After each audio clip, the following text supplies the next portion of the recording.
Now, I'm not going to go into a whole lot of detail with our higher order functions within our brain because this is one of the options that you have in terms of looking at our final project for first semester. So any of the higher order functions that we're looking at are going to have three characteristics in that they're going to be sharing.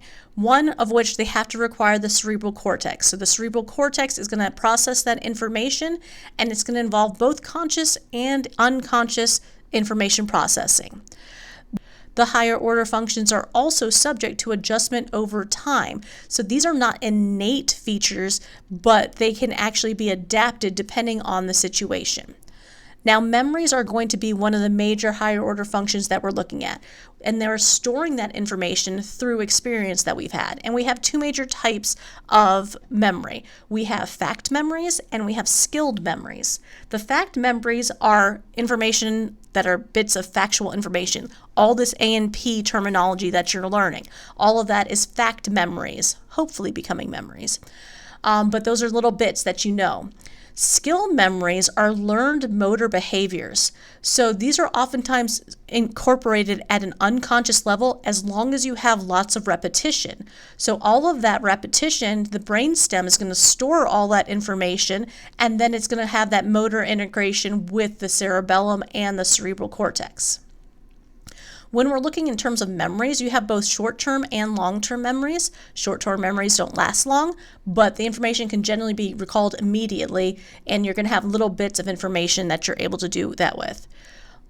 What we want to do, though, is we want to take that short-term memory and go through memory consolidation. The memory consolidation allows us to convert that short-term memory into a long-term memory, which causes you to do that because you're repeating the information over and over again. So as you're studying over a long period of time for your A&P, hopefully you're turning that secondary memory into a tertiary memory through that repetition. Long-term memories, of course, are going to be long-term. You can have both secondary and tertiary long-term memories. Secondary memories tend to fade with time, and they're going to require effort to recall them. Tertiary memories last for a lifetime, and they do not fade. So this is oftentimes information about yourself that you are going to remember. In terms of memory consolidation, you're going to need your cerebral cortex that's going to store your long-term memories. They're all going to be stored within these conscious and sensory memories that are in their appropriate association areas. So if it was something visual that you learned, well, they're going to be stored within that visual lobe, the auditory lobe for different sounds that you've heard. Your portions of your occipital and temporal lobes are also going to be crucial for memories for like faces, voices, and particular words. And some memories depend on the activity of just a single specific neuron that is going to hold that particular memory.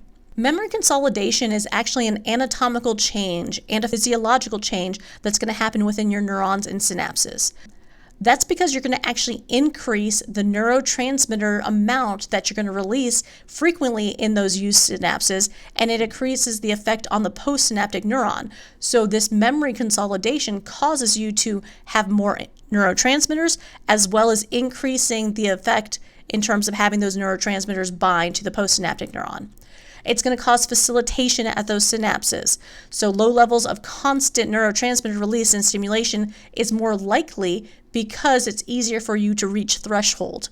And you actually form additional synaptic connections between neurons that communicate often with each other by actually forming new axon branches to each other. Sleep is incredibly important to that memory consolidation.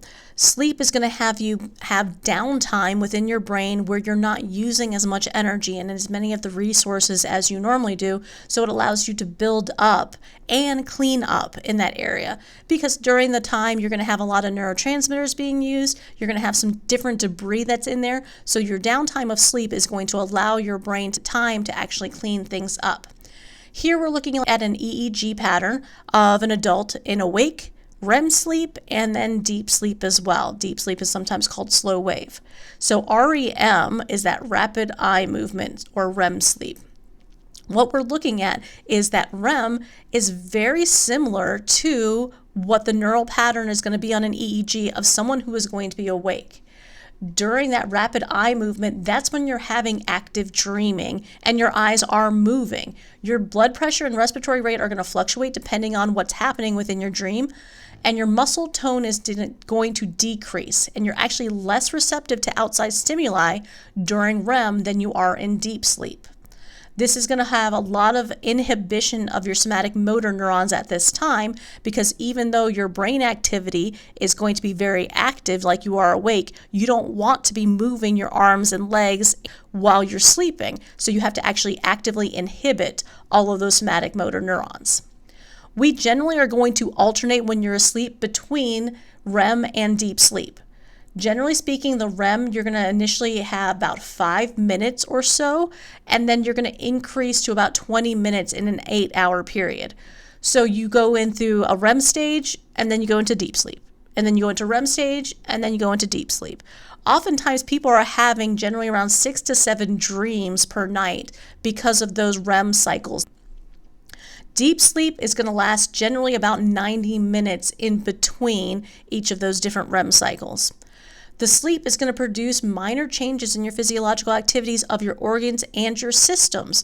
So you're going to be able to increase your protein synthesis because you're also not needing to use as much right then. And here's our getting old sucks slide for the nervous system. So by the age of 30, you're going to have some anatomical and physiological changes that are going to start, and they're going to just accumulate over time. 85% of people over the age of 65 have had changes in their mental performance and the functioning of their central nervous system. Common things that you're going to see: reduction in brain size and weight. That causes a decrease in your cerebral cortex volume. Elderly people tend to have wider sulci and larger subarachnoid spaces due to that reduction. Now, that reduction also means that you are going to have a reduced number of neurons over time, because that shrinkage is the loss of cortical neurons. The brainstem, though, is generally not going to lose its neurons. You're also going to have decreased blood flow to the brain. Fatty deposits build up in the walls of the blood vessels, and it reduces blood flow to those arteries, increasing your chances of a CVA, or a cerebral vascular accident. The synaptic connections are going to be lost between different sections of neurons.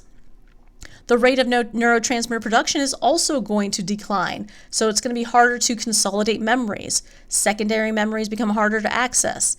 Hearing, balance, vision, smell, taste, they become less acute. Your reaction times become slower.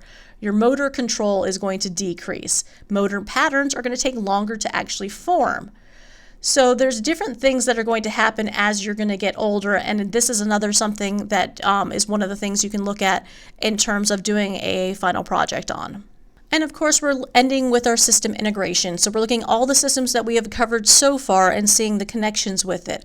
We talked about the integumentary system first. So your skin is going to have all those sensations for touch, pressure, pain, vibrations, all the hairs on there. All those things are going to allow sensations to be picked up, sent through your sensory neurons. We're going to have that protection factor of the integumentary system protecting your peripheral neurons. The skeletal system that we talked about. Skeletal system is going to be very important for that calcium that we're going to need for all the neural function. The skeleton is also going to protect our brain and our spinal cord specifically. So we're going to have a lot of protective features from our skeleton. Muscular system. The nervous system is going to control all of your voluntary and involuntary skeletal muscle contractions. There is a direct correlation also with your facial expressions and your emotional state. So some of those are coming directly through and showing all those different expressions on your face with those facial muscles. And of course, the nervous system is going to be used for rapid control. So essentially every body system that you have is going to have that connection to the nervous system that is going to send the signals, and the brain's going to control when things are going to happen. So you're getting the sensory information from all parts of the body, and then the brain is going to send out motor information to cause the organs to respond.